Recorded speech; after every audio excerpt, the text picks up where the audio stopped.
seja bem-vindo a mais um episódio do podcast Miguel Sousa Tavares de Viva Voz. Esta semana falamos de degradação democrática, nas palavras do colunista, e recordamos uma importante personalidade que marcou o país e o mundo. Venha daí comigo, Paula Santos, e com Miguel Sousa Tavares.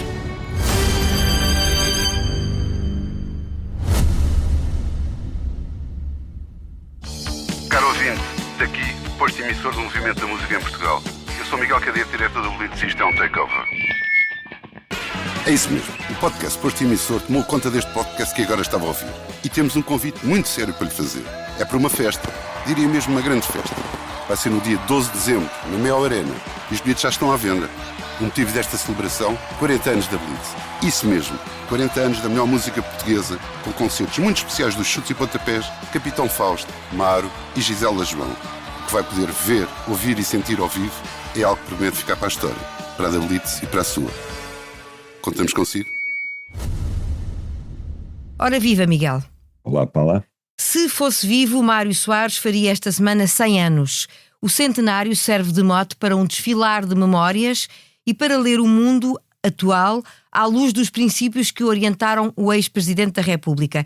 E é nesse ponto que o Miguel, no seu artigo semanal no Expresso, não encontra sintonia ou mesmo continuidade nestes tempos. Soares hoje, explica no seu texto, não se iria rever em muitos comportamentos que marcam os nossos dias. Quer destacar alguns casos concretos? Bem, Soares era um otimista e eu sou um pessimista, e no meu texto eu diria mesmo que, se fosse vivo, Soares estaria a repreender-me pelo meu pessimismo, porque de facto o mundo mudou muito, e eu acho que a grande mudança que houve é que no tempo de Mário Soares o combate político era um combate aberto, feito abertamente, feito às claras, feito na rua, feito na imprensa, feito em discussões, em debates.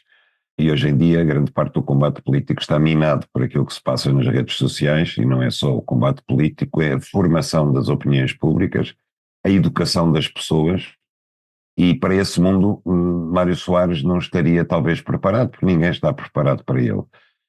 É um combate, como eu digo, Mário Soares era um homem de combater de peito aberto, e nas redes sociais não se combate de peito aberto.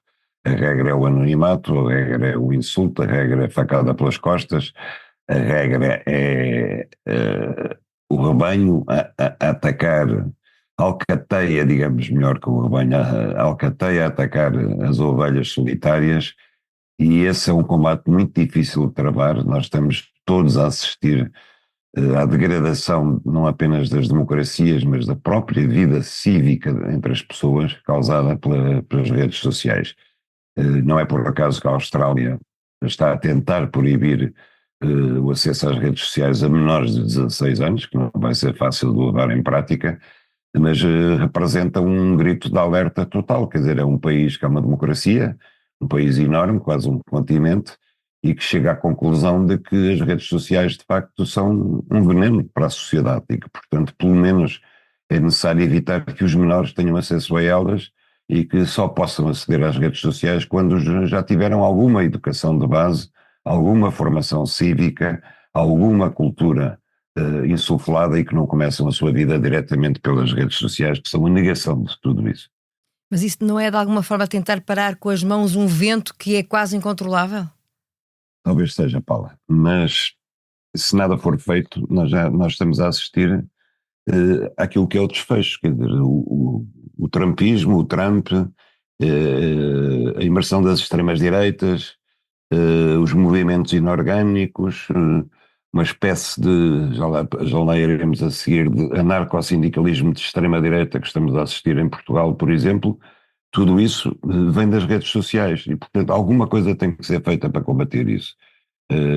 As grandes multinacionais, Amazones, Facebooks, Instagrams, etc., controlam as redes sociais, não são controláveis, pelo contrário, já é diretamente assumida a manipulação das massas que elas praticam, e de facto nós temos de um lado o campo democrático, que quer jogar segundo regras democráticas, e o campo antidemocrático das redes sociais, com pessoas como Elon Musk, que são pessoas que têm um projeto político pessoal, que é um misto de messianismo profético em relação ao mundo, aliado a um projeto claro de obtenção de lucros fabulosos à conta disso, e que são projetos antagónicos, e nós temos que escolher a certa altura em que tipo de sociedades queremos viver. E, portanto, eu não sei se isto é parar o sol com uma peneira, se isto é tentar deter o avanço da maré na areia, mas sei que alguma coisa tem que começar a ser feita, de facto. Na realidade, o peso daquilo que se escreve, nomeadamente nas redes sociais, hoje é muito superior ao peso das ações, ao contrário do que acontecia com Mário Soares, na época de Mário Soares. E isso vê-se todos os dias, não é, Miguel? É verdade, mas apesar de tudo, e na altura, na semana em que Mário Soares faria 100 anos de vida, nós podemos falar do seu legado, porque ele ficou.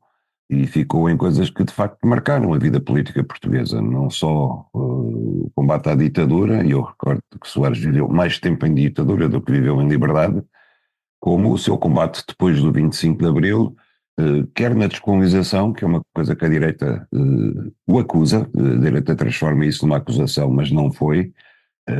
Soares não é responsável pelos por aquilo que correu mal na descolonização. Eu creio que quem é responsável é o regime que manteve uma guerra colonial durante tantos anos sem saída e uma situação colonial que estava fora do seu tempo. Soares é o homem que ainda conseguiu meter alguma ordem possível na descolonização, é o homem que resistiu aos ventos da ditadura depois do 25 de Abril e resistiu de uma forma exemplar e heroica. É o homem que, a seguir, enquanto primeiro-ministro, teve que chamar o FMI e conseguiu recuperar as contas públicas que tinham sido abaladas pelo 11 de março e pela loucura que seguiu o 11 de março.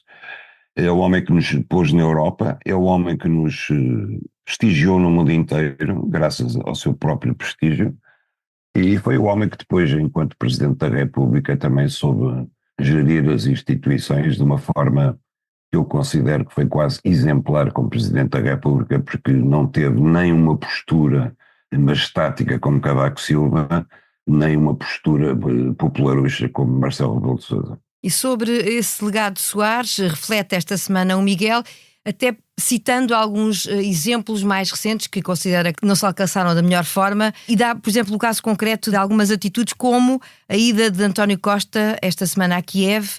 Escreve sobre isso, dizendo que não é a obrigação do novo presidente do Conselho Europeu o beija-mão a Zelensky. Mas Costa quis, com o gesto, deixar um sinal inequívoco de apoio à Ucrânia. Discorda desta mensagem que procurou passar? Bom, eu não critico a ida dele a Kiev, eu critico é que tenha sido feita no primeiro dia do seu mandato. O primeiro ato que ele fez foi ir a Kiev, levar mais dinheiro, 400 e tal milhões de euros da União Europeia, independentemente de qualquer avaliação, quer dizer, e ao fazê-lo ele estava desde logo numa linha de continuidade, é certo, porque ele não é nenhuma política nova, tem sido sempre a política da União Europeia, mas numa linha de continuidade ele estava desde logo a afastar a União Europeia de qualquer posição de eventual intermediação num acordo de paz, porque pôs-se logo imediatamente num dos lados, do lado de Zelensky, e lá foi para ouvir Zelensky com mais uma reivindicação, que era a entrada da Ucrânia na NATO imediatamente.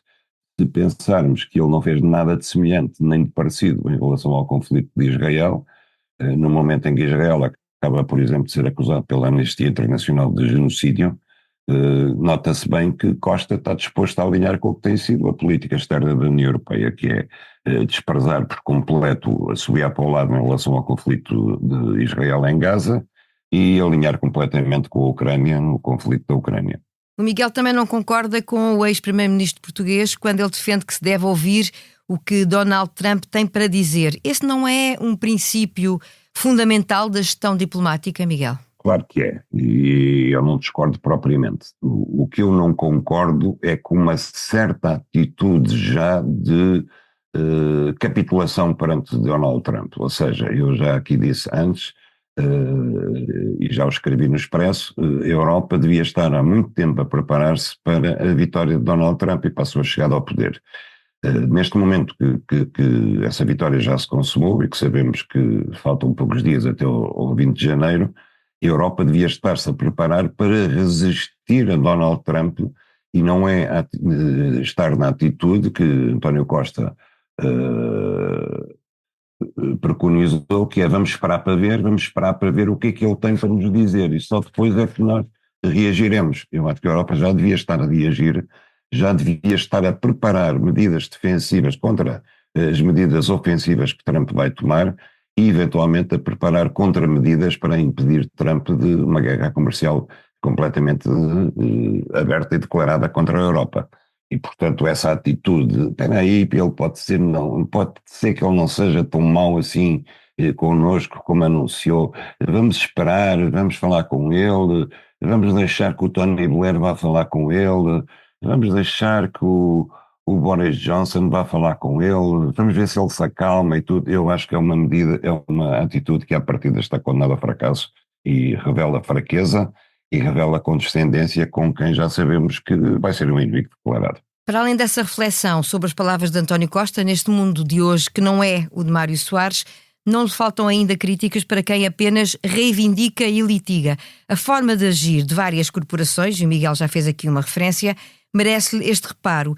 Agora, Miguel, foram os bombeiros que promoveram manifestações que não foram nem anunciadas nem autorizadas. Como é que viu estes protestos mais recentes? Paulo, eu já tive a ocasião de falar aqui que isto faz-me lembrar o anarcossindicalismo da Primeira República, só que este é de extrema-direita, ou pelo menos há fortes indícios que está capturado pela extrema-direita ou infiltrado pela extrema-direita e não pela esquerda. Eu faz-me a maior confusão que ver a polícia transformada em desordeiros de rua e ver os bombeiros transformados em pirómanos, porque é exatamente o oposto daquilo que é de esperar das funções que eles têm que cumprir. Faz-me lembrar que, a seguir ao 25 de Abril, quando a desordem era tamanha que os anarquistas pintavam nas paredes anarquia sim, mas tanta também não, ou um bocadinho mais de respeito, anarquistas somos nós. E de facto não é aceitável, para não dizer que é quase anedótico, se isto não fosse sério, ver polícias encapuçados de negro organizarem uma manifestação e uma arruaça quando o país está a assistir ao debate decisivo das eleições legislativas. Ou ver os bombeiros a tirarem tochas, a carregarem sobre a polícia e a dispararem petardos em frente ao Conselho de Ministros, no exato momento em que uma delegação sindical deles está lá dentro a discutir com o governo um novo estatuto para os bombeiros. Porque todos nós, quer dizer, seguimos a via normal quando há reivindicações laborais de classe sindicais, discute-se com o governo, quer dizer, ninguém vem cá para fora ao mesmo tempo pressionar com petardos ou com manifestações. Aguardamos o desfecho das negociações. Não sei porque é que os bombeiros ou os polícias ou outros corpos da função pública vão ter um estatuto privilegiado. E a reação do governo, neste caso em particular, houve aqui uma suspensão de negociações, com este argumento de que não estavam reunidas as condições no exterior, mas a reação que os governos devem ter perante estas iniciativas, na sua opinião, e que este governo em particular está a ter, é a correta? Sem dúvida. Eu acho que o governo não podia continuar as negociações com aquele espetáculo que estava a decorrer lá fora. Ia fazer o quê? Ia fingir que nada se passava, ia ceder por causa dos petardos lá fora, ia abrir um precedente para reivindicações de outro tipo ou semelhantes por parte de outras classes. O que é que o governo podia fazer? Nada. Podia simplesmente fazer o que fez, que foi dizer não negociamos sob coação, não negociamos num ambiente de desordem pública e foi isso que o governo fez. Lamento que o Presidente da República tenha sido brando nas críticas à atuação dos bombeiros, como já tinha sido também em relação àquela espécie de manifestação que o Chega fez na Assembleia da República e mais outras vezes. Lamento que o Presidente da República às vezes parece que não está a perceber bem qual é a linha vermelha aqui entre exigir a autoridade do Estado e, por um lado, e por outro lado, garantir o direito à manifestação e o direito à contestação democrática, porque o segundo não pode pisar o primeiro. E ele, que é o garante do funcionamento das instituições, não pode, perante situações que põem em causa a autoridade do Estado, por parte de determinadas corporações que se portam como se tivessem mais direitos do que o resto dos cidadãos, dar uma no cravo e outra na ferradura. Porquê é que lhe parece que isso aconteça? Por vontade de populismo. Marcelo não resiste. A visão que o Miguel tem, voltando para fechar este ciclo deste mundo pós-Soares, é negativa, já percebemos, muito marcada pelo impacto das redes sociais, também é evidente. Isso afeta, na sua opinião, os nossos jovens, a sua educação, mas também as mais recentes gerações de políticos europeus. Não acha que é uma perspectiva demasiado redutora para o futuro? Não vislumbra a possibilidade de voltar a produzir dirigentes do perfil e do calibre de Mário Soares? Acho muito difícil. Primeiro, repare, as novas gerações são formadas nas redes sociais, são formadas no TikTok, são formadas no Instagram, onde propriamente não se aprende nem se formam políticos de qualidade. E a prova disso está à vista. Você olha para esta geração de políticos, compare Macron com Mitterrand, compare Pedro Sánchez com Felipe González ou com Adolfo Suárez em Espanha, compare Keir Starmer ou Boris Johnson com Harold Wilson ou até com Margaret Thatcher, compare Scholz com Angela Merkel ou com Helmut Kohl ou com Willy Brandt, compare o sueco com Olof Palme, vá por aí fora. Não há absolutamente ninguém nesta geração ao nível do que foi a geração política de Mário Soares. Mesmo em Israel não há uma Golda Meir, não há um Shimon Peres, não há do lado palestiniano um Yasser Arafat, não há ninguém, de facto. E isso tem que ver com a forma como os atuais políticos também estão atentos às redes sociais e a sua popularidade tem que ser conquistada ali. Quer dizer, hoje não há ninguém que não faça campanha política com uma atenção redobrada para as redes sociais, muitas vezes mais até do que para os meios de comunicação tradicionais. E, portanto, a coisa é assim, quando a farinha é má, o pão não pode ser bom.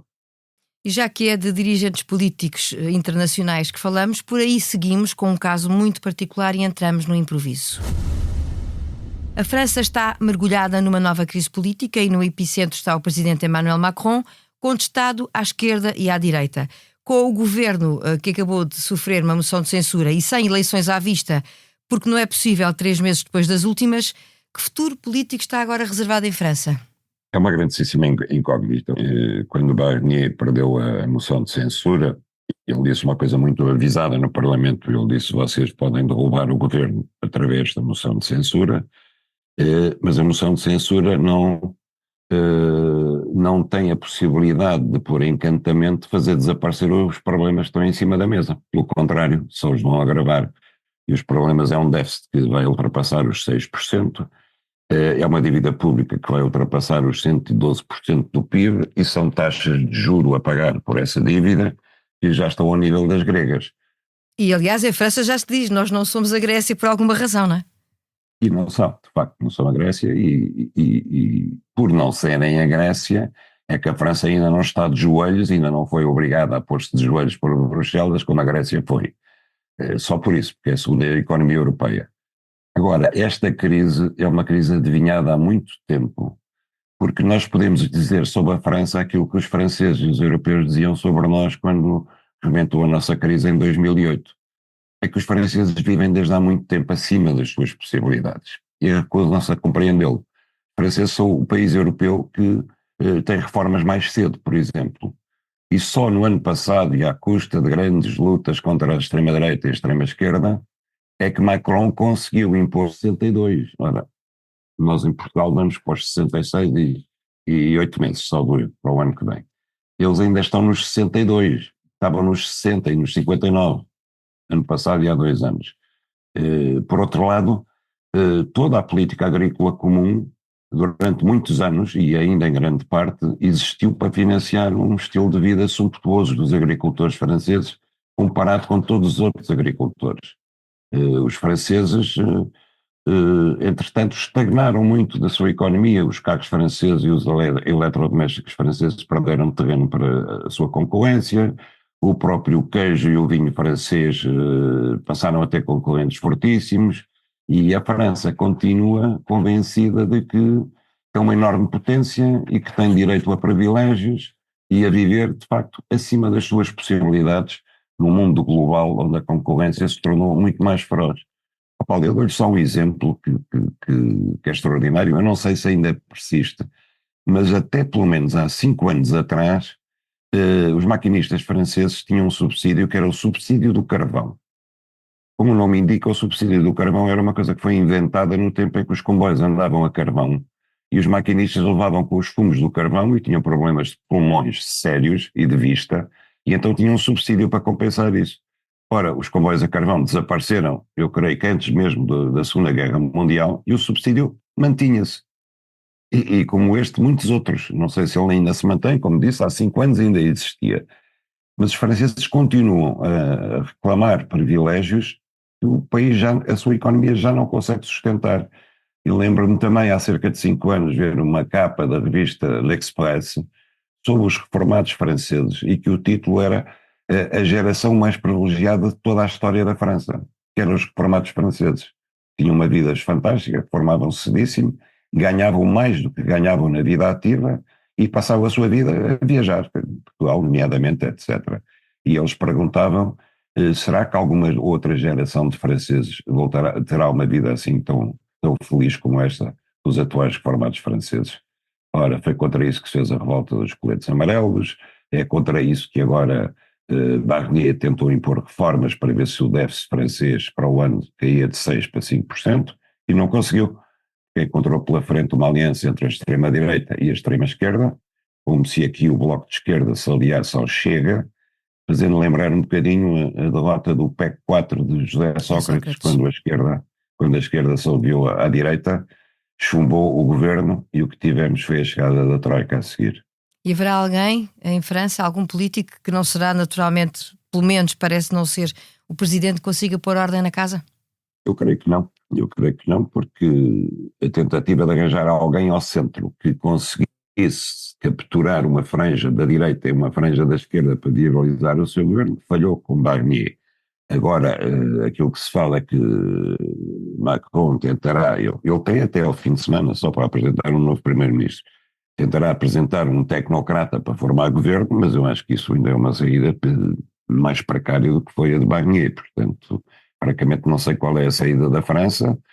A outra hipótese é Macron renunciar e haver presidenciais, e aí também o país dividido como está entre a extrema-esquerda e a extrema-direita vai ser difícil arranjar uma solução para a França, mas eu, como digo, isto é uma crise que já se adivinhava há muito tempo e que com os extremismos populistas com que estão neste momento a avançar na Europa e no mundo, vai ser muito complicado uma saída para a França.